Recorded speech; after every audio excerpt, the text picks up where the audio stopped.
everyone. Today we are with Joanna Berry, who is a freaking badass. She is a real estate investor, ex-badass corporate human, and just a wonderful mother. And it's just been so incredible to see her journey. So welcome, Joanna, to the show.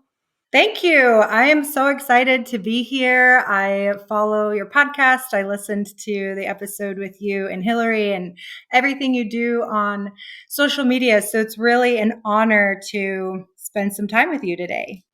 I love it. So I guess, Joanna, why don't you tell everyone, who is Joanna? How did you even get started, even before real estate investing? What's the kind of journey that you took in life?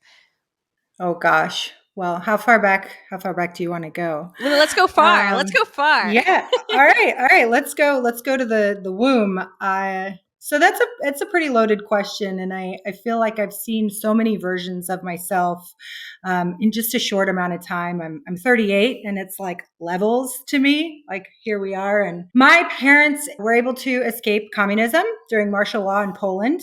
So they came here for the American dream. I'm the first in my family born in the United States and have had an interesting ride. When I graduated from college in 2008, which was like the worst possible time ever. I was in a really bad place. So I was on a very, very dark path. I'm frankly not even sure how I graduated, but my mom had just passed away. And so I knew that if I were to stay where I was, that I would die, basically. And so I sold all of my belongings, my vehicle, my like $2,000, beater car. But nonetheless, I packed everything that I owned into a backpack and I traveled around the world. And I went by myself. I did a lot of couch surfing. In hindsight, staying with strangers from the internet as a 20-something-year-old was probably not the best decision. Hey, best decision out there. My life. Yeah. I was definitely pretty reckless, but eventually I decided, it's time to grow up. And so I landed in San Diego and I got a corporate job and I did all the things they told me to do. And I did that for a very long time. I learned a lot, but it wasn't going to work for me. Yeah. And so this January I resigned and am now a full-time real estate investor. I love that. I love that. Well, okay, so I want to kind of take you back. What was that moment where you kind of made the decision that you were going to, sell all your stuff and travel the world? How did you even, get to the point where that was what you wanted to do? Because you could have done various different things, right? So why travel the world? I think for me, travel was an integral part of growing up. While we didn't have money, I used to think people who had a washer and dryer in their house, like they were rich. Mm-hmm. And like if they had Tide, like forget about it. They are in the 1%. But my parents did send my sister and I to Poland because, childcare almost every summer. And those are some of the best memories of my life, is being in Europe and experiencing something so different than what I knew in the United States. And so when I was in this headspace, I struggled a lot with mental health and a lot of trauma, with losing not just my mom, but some other individuals. And I'm like, there's got to be something else. The world was in shambles with it being, 2008, the end of 2008. And I came to this realization that this was my opportunity to go and see the world. And it just felt right. This sounds crazy, but I had this globe, I spun it and put my finger on it. And that was my first stop.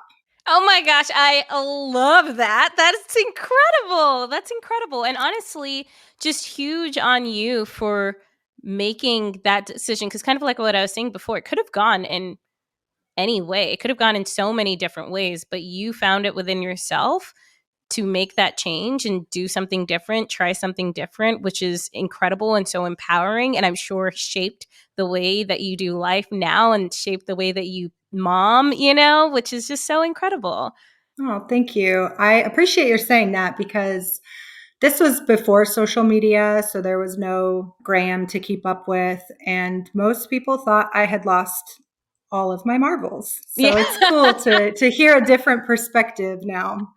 Oh, and that's the thing. A lot of people still probably do think that, right? I think it hasn't even changed now, even though we're in 2024. But it's becoming a lot more normalized. But it's still kind of seen as reckless for a lot of people. But I know for me, I'm like those. Well, I mean, I'm still traveling all the time, but especially those years backpacking, I wouldn't change those for the world. It shaped me. It shaped, my courage in life and the way that I view the world, the way that I see people. And it's just such an incredible experience.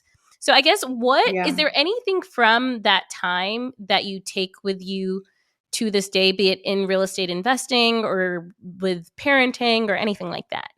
Yeah, I have so many takeaways from that time, but I would say what has served me most and best is the resilience that comes Mhm. along with an experience like that in any kind of traveling, really in any capacity. But I had a map and I didn't speak the language most of the time, and I had to figure it out. And, Hillary said, everything is figure outable Yes. or something to, and that's so true because I feel like if there's a will, there's a way, and we just have to navigate how to get there. And Completely. so, yeah, you're like, oh, the I got stopped at the border and detained in Bolivia, and oh, my stuff is on that bus, and that bus is gone. So here we go. And then how do you not panic, and how do you learn to not only survive but thrive in the chaos? Because there really isn't a plan, and even if there is a plan,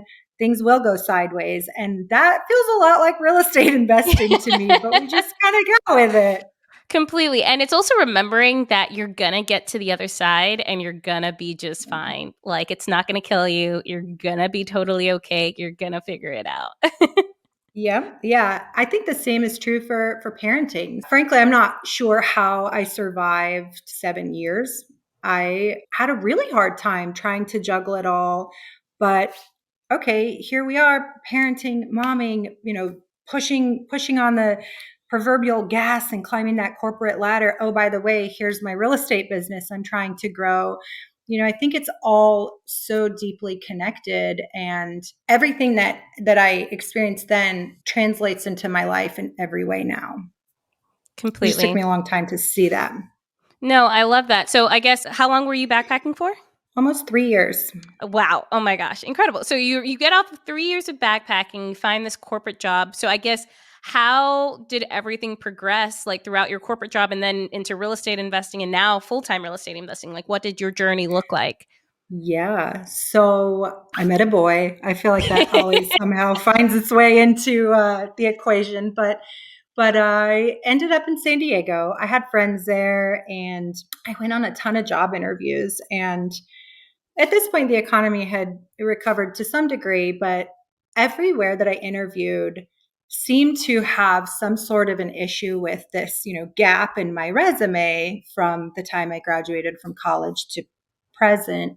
And my sister had recommended the management training program at Enterprise Rent-A-Car, and they were the only people who would hire me.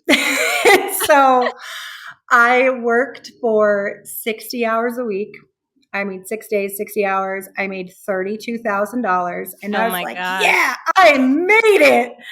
Um, and so Enterprise was great. I mean, aside from the money, it was such a wonderful experience. I mean, maybe that's like partly a trauma bond because how how people become your friends. But my now husband and I, we met at Enterprise, and we like sold the used rental cars together, which is just as bad as it sounds.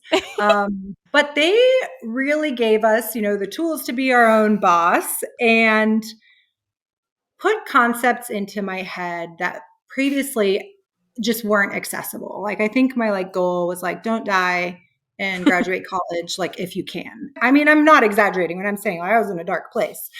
And Enterprise was like, well, what are your goals and what does that look like? And if there wasn't anything in the way, how would you get there? And so I decided, I'm like, I want to challenge myself. I want to achieve the C-suite. I want to get there. I want to be the boss. I want to do the things. And I pushed really hard for that. So from enterprise, I sold copy machines for a little bit, and then I got into the medical device industry. So the last 10 years were spent in medical device and biotech. And in my last role, I reported directly to the CEO and realized very quickly that I need to reevaluate my goals because it didn't feel the same as when I had initially set out that goal. And it took me a long time to give myself permission to say, you know what, JK, we're going to do something else. Real estate came into the game when my son was an infant and I was getting off of maternity leave and my husband was laid off. And we're like, oh shit. But that was a really scary moment. I was struggling with postpartum really bad. And now all of the financial pressure was on my shoulders. And so we had some discussions around that. We're like, well, how do we mitigate risk and how do we provide for ourselves without having to rely on others? And so we ended up buying our first property. I bought it. We rented the condo that he had bought, and we had our first rental and we had our second rental and we lived in one side, and that proof of concept and going through that exercise, really understanding like the feasibility, like this is tangible, we need to double down. And so 100%. we made a lot of decisions and sacrificed a lot to get to where we are today. And we're both retired from corporate. We could go back, but there really is no reason to do that. Totally. Okay, so I want to touch on a few things here. So I love that enterprise basically stopped you and asked you, what are your goals? Like, where are you Yeah. trying to go? How are you trying to get there? Because that's also something. So all of my coaching students know this. The first thing that we do is I ask them, like, what do you actually want? Right? Because Right. otherwise you start building, it's the same thing with going into a corporate job that you just think you're supposed to get. You start like building this life and you look back 5-10 years down the line and you're like, wait, I didn't actually want this. I didn't want to build this Yeah. life. Why am I here? And then the other thing that I love that they asked you is, what's stopping you? Because that's something I also always ask people if they're feeling like nervous about something or on the fence about something. It's like, what's stopping you? Like, or why haven't you done it yet? What's stopping you? And the fact that like, this enterprise management, whatever it was, asked you that is huge. And it just does that shift in your brain. So that's just really incredible. Yeah, as much as I have, things to say about corporate on certain days, overall, I'm really grateful for the opportunity to learn and go through the P&L on someone else's dime, because all of that carried over and made the transition into a full-time real estate investing company or whatever very easy. Completely. Well, and also it's like sometimes those unconventional first jobs, right, tend to be the ones you learn the most in. Like I used to sell Cutco, and Yeah. honestly, I learned so much more in Cutco than I did in my corporate engineering job. Like just understanding sales and understanding how to put an offer out there and understanding like how that all works, and then also delving into personal development. I was like, wow, there's a whole different world out here that I just never knew. I have Cutco knives. Really? Me too, girl. Highly recommend. I know. I'm like, I need to get a few of mine sharpened. Well, apparently they like come to your house if you call them to There's do different that. ways. You can either get someone to come to your house and then they'll do you the whole sales pitch for you to see if you'll buy more, which is totally fun. It's like helping people, whatever. Or there's a 100% guarantee on them. So you can just send them in and they'll either replace them fully for you or sharpen them for you. So you should just go ahead and do Wow. that. Yeah. Okay. I know. Yeah, As a I like that. I prior like that Cutco level of rep. service. Yeah, that's wonderful. Sales is the most important skill that anybody can have, regardless of industry, right? Everything in this entire world is going to come down to product or service, Yep. sales support. And so having that infrastructure, wherever it comes from, Cutco or Enterprise Rent-A-Car, that's a fundamental brick in the foundation. Completely. So you have a like pretty substantial real estate portfolio now, and you said first you had a condo that you rented out and then kind of built from there. I guess how did you even get that first condo? How did you get that second property? What did that trajectory look like for you?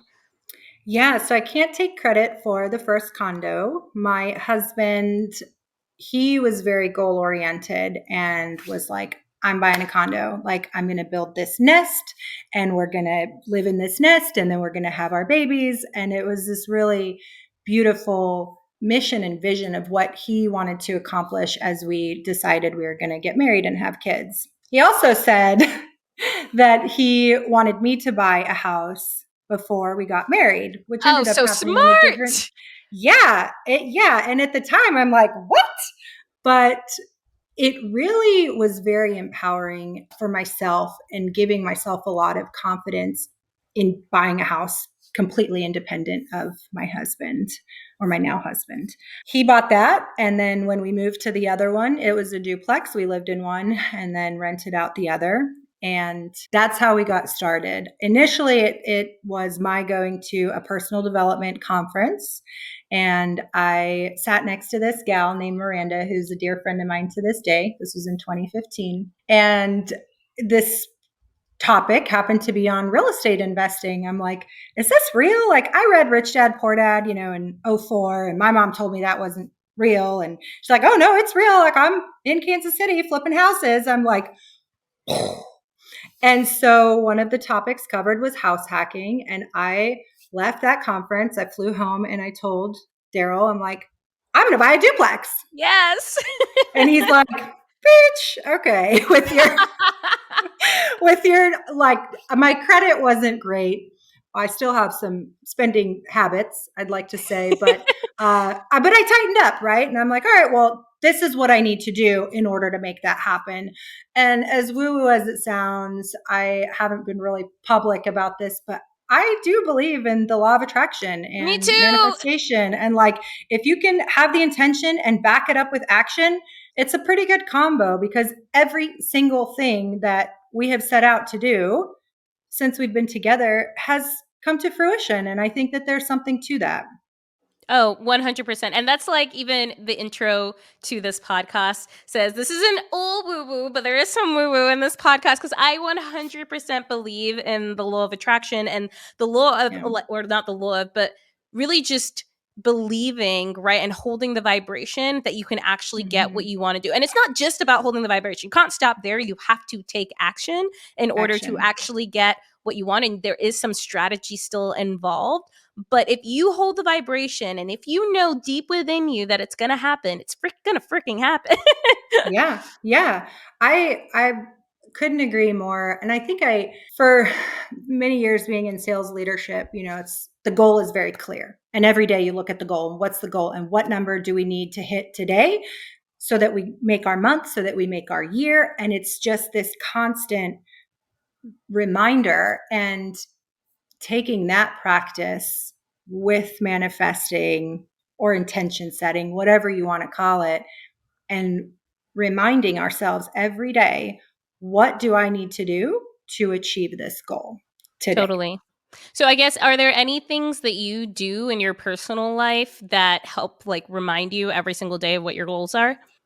Depends on if my kids have a nightmare or pee the bed or whatever happens. But I attempt, at least 3 to 5 times a week to begin my morning before anybody wakes up, when it's dark, and I sit down and I do my version of like the savers. Hal Elrod was the keynote at the conference I went to in 2015, and talks about the miracle morning and having a routine. And I mean, it works. It works for me. Some people say that the morning routines don't, but if I can sit down, reflect on the prior day, and really map out what I'm going to do today, it allows me the opportunity to get into that higher vibration state and feeling good about it. Like, I feel really good about this that I achieved yesterday, and I'm really excited, for the opportunity to pursue this today.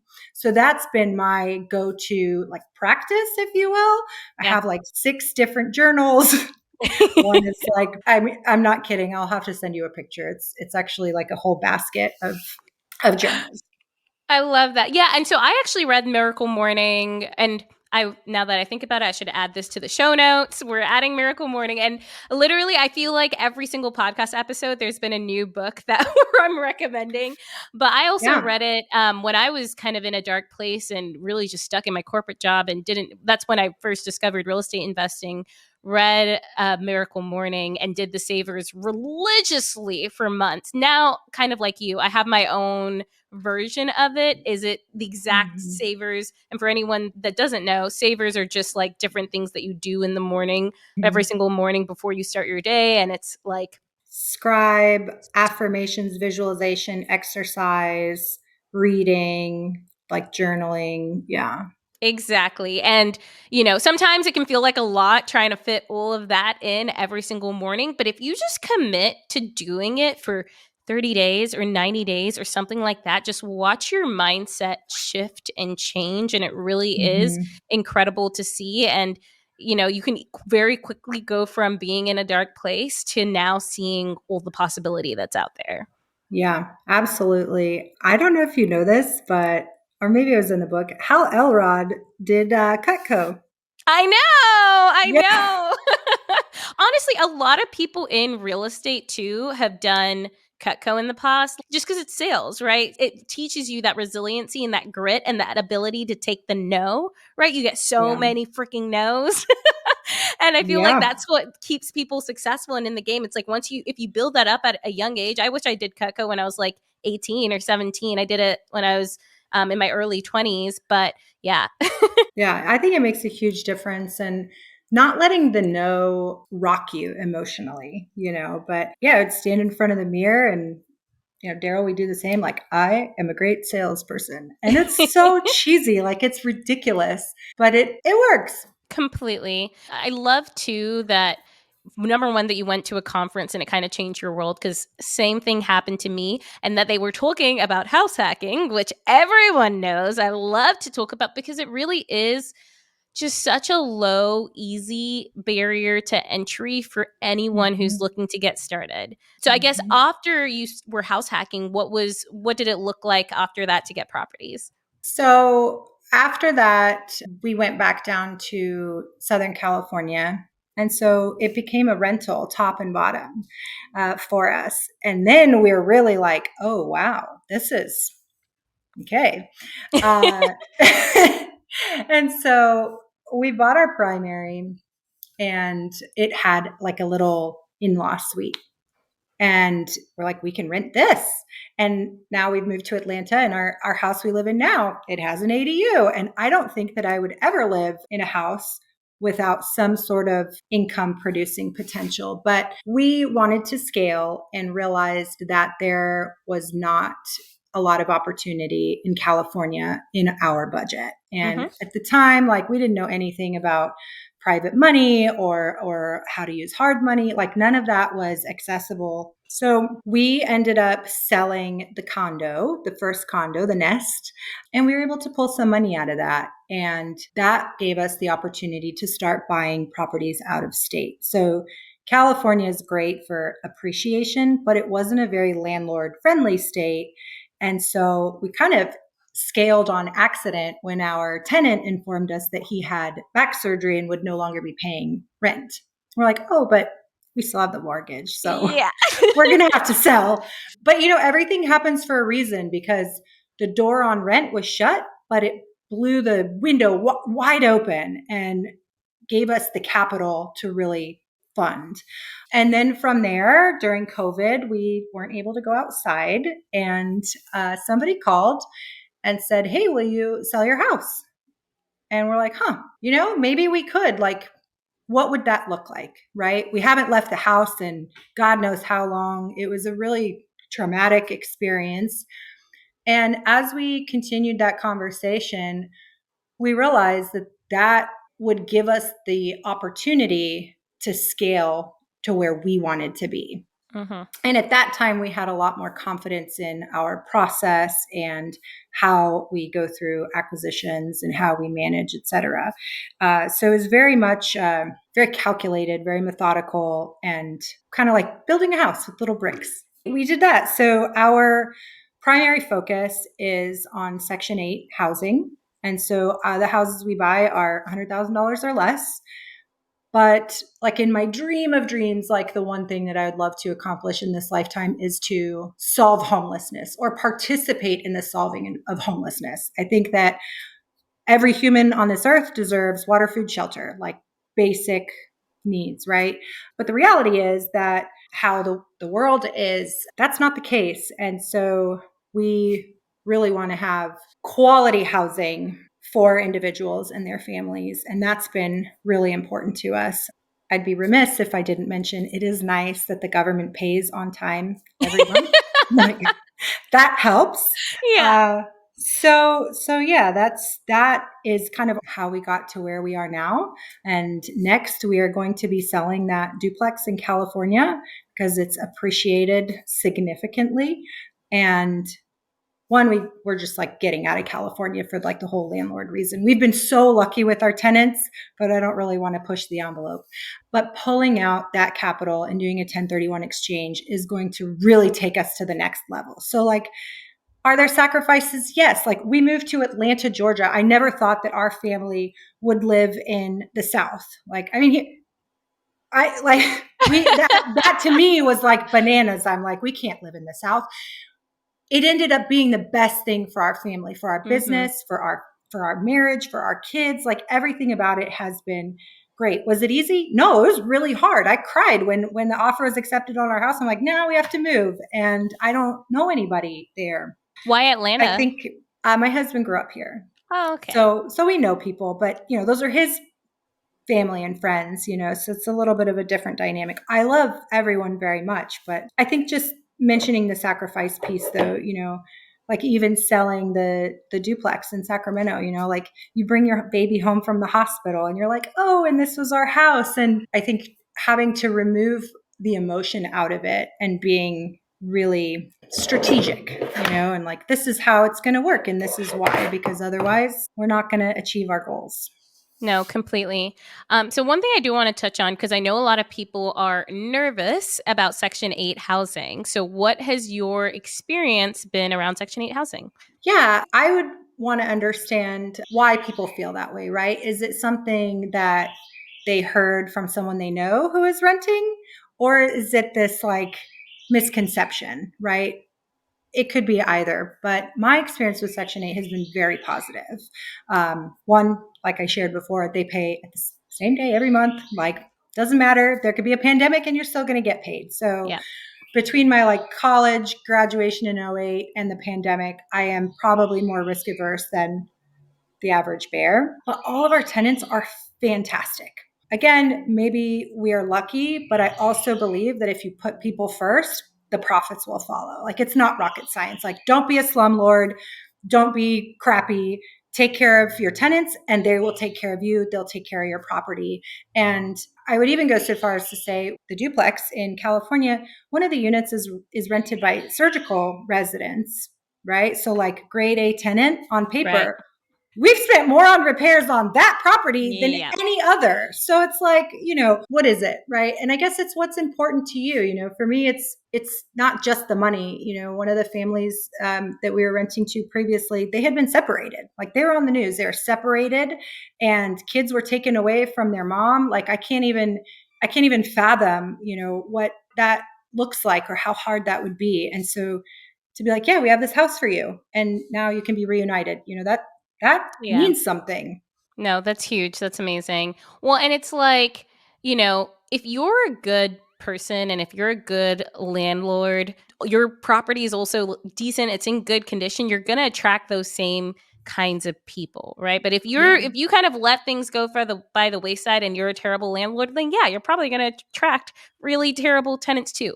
That being said, yes, anything can happen, but anything can happen even with your really, really nice Anywhere. property that's not Yep. Section 8. Like, Yeah, exactly. It's all relative. Nothing surprises me anymore, really. But I've had a very positive experience, and there's a significant need. I mean, in Atlanta, the wait list for, affordable housing is like years and years long. And so, you think about turnover. Well, the list is so long. Is that tenant going to be moving? No, they're going to take care of the house because they're going to stay there. completely. Well, I know we are running out of time here, but I would love to ask you the final 3 interview questions that I ask everyone. So, number 1, what does your ideal day look like? I've been doing a lot of this lately and I love it. I previously had set out like, this is what I want my perfect day to look like. And so on the days that my kids aren't in school, I wake up early. It's still dark. I have my coffee. I do my little savers, I do my journaling and, meditation, whatever. And then I wake up the kids and we just snuggle and like have a chance to exist without rushing or like, I got to get on this call or I got to go to this meeting. Now it's just such a different pace. I read once is like, well, your kids slow you down. It's like, maybe that's the point, because when COVID hit, I had like missed 7 months of their lives. Yeah. Collectively. But I'm like, holy cow.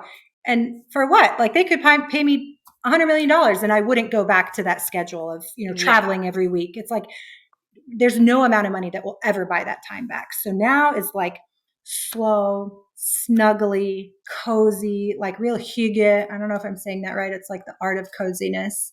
It's like a Swedish or something thing. And like spending some time outside, going for a stroll in nature. That's it. Like traveling is great, but whatever is like organic and very chill is kind of the season that I'm in right now. Love that. And it's perfect. I love that. I love that. Okay, so number 2, what is your mantra? Have you seen the Netflix documentary about the Fire Festival? Yes. Oh my God. So this guy is bananas. But I love it because the world is literally crumbling.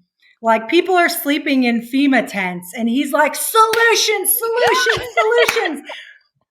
And that really resonates with me because it's like, yeah, you're going to get kicked in the nuts. But guess what? We're going to find a solution. We're going to figure it out. Like FEMA tents doesn't matter. So I guess my mantra then is that guy's like whole vibe and solutions in that crisis. I love that. Oh my gosh. He was a little delulu, but hey, he was trying to make it work. Yeah, till his last breath before they threw him in a jail cell. I think he's like back at it now too. He is. I actually listened to a podcast that he was on, and oh my God, it was fire. I want to say it was like either Diary of a CEO, but he was on a podcast and just like listening to him, and I feel for him, honestly. Oh, I would love to see that. Yeah, I was so inspired by that, and yeah, I don't know. Okay, last question. What does wealth mean to you? Time and resources. And you can't have one without the other. And so working in my job, traveling every week, I didn't have a lot of time. And so I'm like, how do I get that back? And I outsourced literally everything. The cooking, the cleaning, the laundry, the grocery shopping. Like I didn't do anything but work and parent. And even still, I felt like I was missing my entire life. Yeah. But you can have all the time in the world. And if you don't have the resources to eat, to live, to travel, or whatever it is, food isn't free. Inflation is crazy. But if you don't have both, it's pretty miserable. Like I've been super poor. It sucks. Like I don't wish that on anybody. So that's what wealth means to me is time and resources, not Lambos, but like something. Completely. And I think it's also a reminder too, like you said, you've been super poor. I think also so many people who went through college probably lived on scraps for a very long period of time. And it's like, it's just a season and you can work your way out of it. It's so possible for everyone. Like it really, really is. And I know when you're in the thick of it, it seems impossible, right? But it's so possible. And that's kind of where, the miracle morning and the savers come in. It's just like helping you build that belief. And then you'll look back in a year and be like, wow, we've come a long way. I will say in closing, and to accent that, what I realized in addition to the savers that really helped me was, okay, if this is how I want my life to look, and this is, what am I doing every day? And what of those things can I start doing right now? Right. Yeah. The food we eat, the way we move our bodies, and like whatever media we consume, whether it's TV or, personal development, I think it matters, and then taking that perfect day, 10 steps further, like a 10,000 foot overview. And it's like, great, let's work backwards. How do we get there? And I think allowing for your brain to have that creative space and opportunity to like reflect, it's like a snowball effect. And so you can get through that dark tunnel. And then it's like, oh, whole new world. But even like you really inspired me, with your renting your place. Like I'm trying to convert my house into a midterm rental because we're going to Europe for the summer. I'm like, we've never done that before. Like to me, that was never going to happen with my schedule. And now I'm like, well, wait, we can make some money from renting our house and go to Europe. Huh. And so that's kind of like that creative space that it's hard to see when you're in that like. Totally. I love that. And I'm so glad you're renting out your space. Yay. Let's go, girl. Yeah. Well, yeah, I'm going to get it photographed. I'm getting it painted this week. I'm going to get it photographed. We're doing it. I love it. I'll also send you a link to Kindred. So it's like a home swapping thing, but it's all like really nice homes. And so like I have a bunch of Kindred credits so I can stay in like literally really nice places, nicer than my place for free. So I will send that over to you after the call.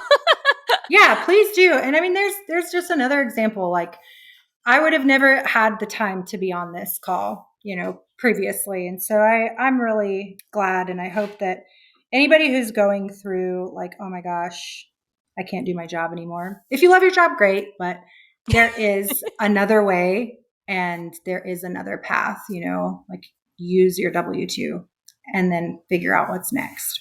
Yeah, I love that. Joanna, where can people find you if they want to get in contact with you? I know you're coming out with a really amazing course as well. So what's the best place for them to reach you? Yeah, well, I'm figuring all that out. For the time being, Instagram is the best way to get in touch with me. I respond to all my messages within 24 hours, I try. And there's a link there for anyone who wants to sign up for the wait list. I am going to be launching a course specific to individuals who are in their corporate job and they want to kickstart their rental portfolio. So I'm very excited about that. That's been a passion project of mine for a long time. And I think that it'll help a lot of people have the framework of building.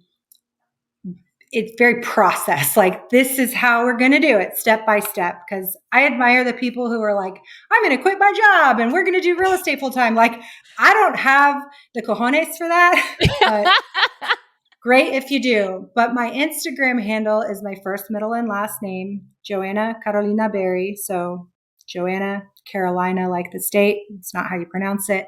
And then Berry, like the strawberry. Lovely. Honestly, this was such an inspiring call. I know a lot of other people will feel really touched by it too. So I'm excited for when it does come out. No, I'm glad you're doing this. This is really, I can say this would have been very inspiring for me and everything you're doing. Oh. So cool. Thank you. Appreciate it. Thank you so much for listening to Wanderlust Wealth Show. Now, don't forget to follow the podcast, or if you're watching on YouTube, make sure to hit that subscribe button. If you love this episode, it would literally mean the world to me if you shared this with a friend or a family member or literally like anyone off of the street. Like right now, go ahead, share it so you don't forget, or post it on social media and make sure to tag me. I love seeing what you're listening in on and what you resonated with, and I'm just so freaking thankful for you. I'm so freaking excited for you. I love you, and don't forget, life really doesn't have to be hard.